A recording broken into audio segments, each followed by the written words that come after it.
Okay, Kroger Stories, episode 1. Now, if you guys want to continue, if you want me to continue to tell you a bunch of Kroger stories which are 100% true, all you got to do is hit the like button or comment in the comment section, because I got tons of them. Okay, now this particular Kroger story is fairly new.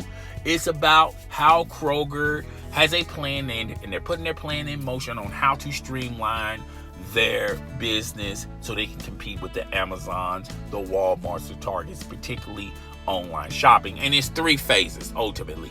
One phase they're already on. They're getting rid of a lot of jobs and a lot of titles, and they're getting rid of a lot of managers that make a lot of money, and just managers in general, and they're going to streamline their system. I feel like the second phase is ultimately the employees are going to be hit. They're going to be closing.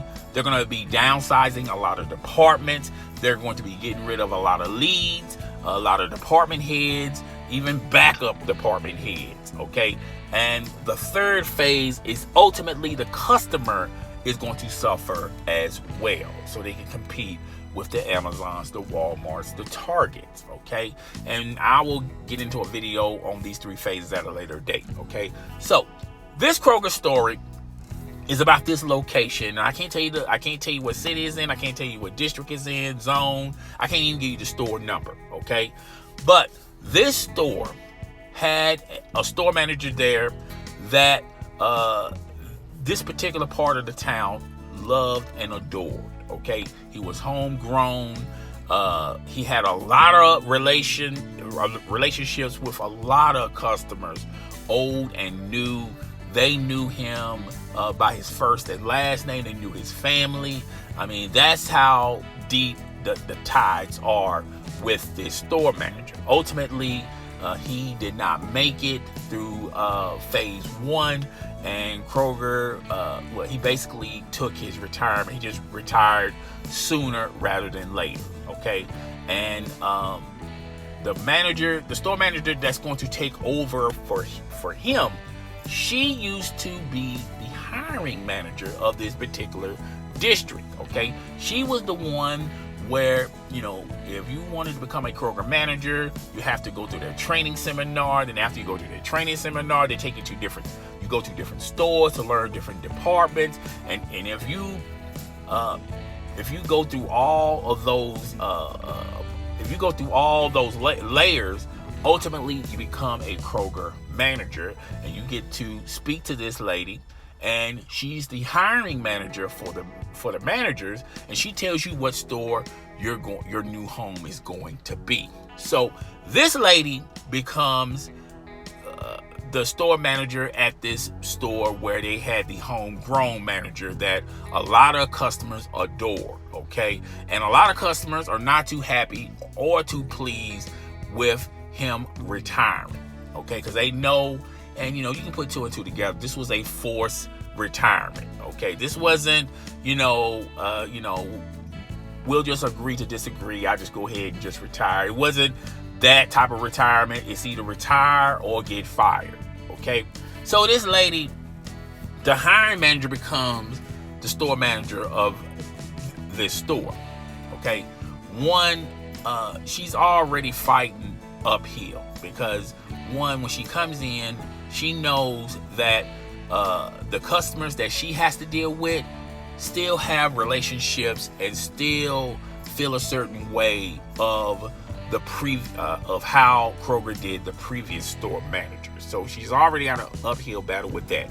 2, she's a woman, and I know a lot of people are going to probably disagree with what I'm about to say. She's a woman, but she's also African American, okay? So she's got a huge uphill climb, okay, to get the support from half of the consumer base in this region, in this area, okay? So there's this lady, and she's the lead, and she felt like change was going to be good, but it's going to be very beneficial for her, okay? It wasn't the fact that she had a belief that with this new store manager, change is going to affect everyone, and everyone's going to be helped with this change. She took it very personal and said that change was going to it's going to happen, and it was going to only affect her in a good way. And keep in mind, and I had this in my mind when she said that, and I didn't really say anything. I just told her, I wouldn't expect a lot with this new change, okay? Because you have to understand the backstory of the situation. This lady who's going to this store, her former title was hiring manager. She was basically the one in charge of hiring certain managers and sending them to different stores, okay? Business-wise, I feel like, as far as the business, the day in, day out assignments in the store, she's going to work great at. As far as paperwork, the business activities, what Kroger, the corporation wants embedded in a lot of their Kroger stores, she's going to do and excel well in that. She has still ties and relationships with a lot of people in the corporate office, the district manager. So she has she got a lot of supporters in the corporate side of things as far as Kroger goes. But here's where I feel like, and this is not a slight to her, but I feel like, and when you've been comfortable in one world and now you have to go into another world, you don't know nothing about another world, about this other world you have to go to, I feel like the things that you were good in one particular world, you're probably not going to be good in another world.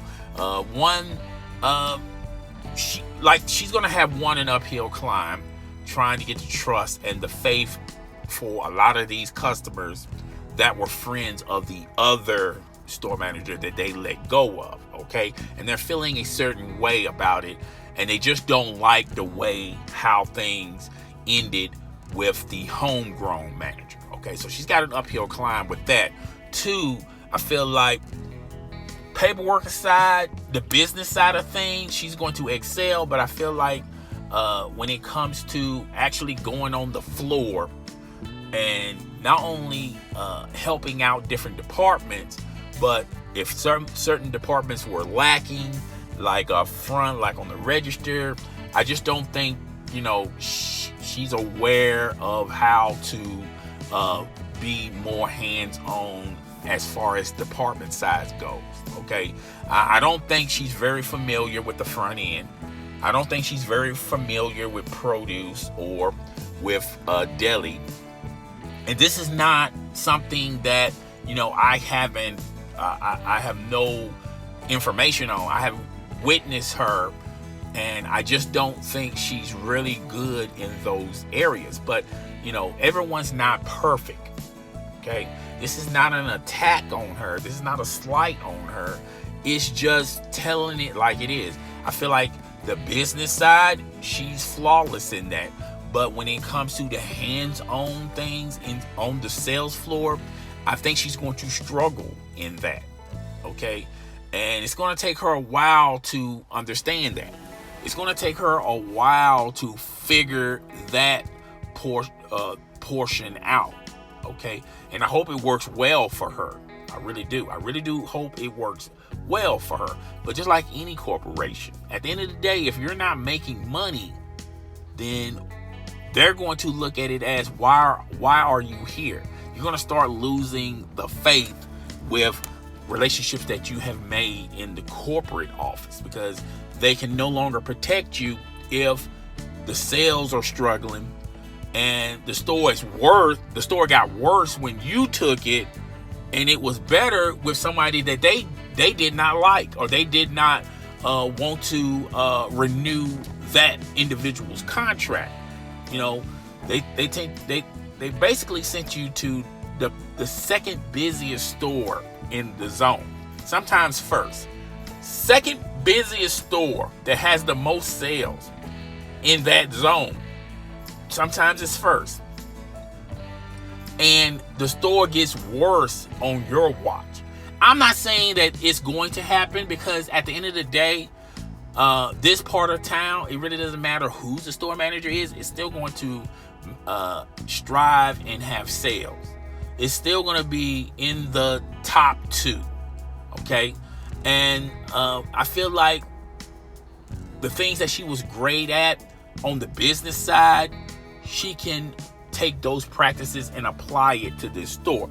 Mainly, she's going to streamline the store where you cut out the overhead, you cut out the overtime. That's one.